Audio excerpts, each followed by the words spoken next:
Okay. Ang pagtahol ng search and rescue dog na si Knight hudyat na may naamoy itong tao sa ilalim ng gumuhong lupa Sige, next na. matapos ang lindol sa Abra noong 2022. Sa kanyang tulong, natagpuan ang 4 na bangkay. Nakatulong din siya sa paghahanap sa 3 bangkay sa 2 pang magkakahiwalay na landslide sa Mindanao. Kabilang si Knight sa 30 asong sinanay ng MMDA K9 Corps Volunteer Group noong 2018, katuwang ang amo ng mga dogo. Kabilang sa training ang paghahanap ng buhay na tao na kailangang i-rescue, pati mga bangkay.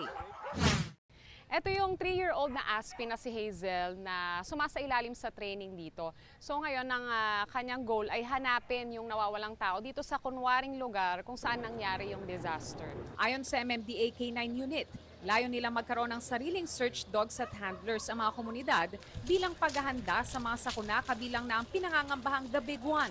2012 nagsimula ang search and rescue training program ng MMDA. 12 weeks ang mismong training na kailangang sundan ng regular training para hindi makalimutan ang mga natutunan.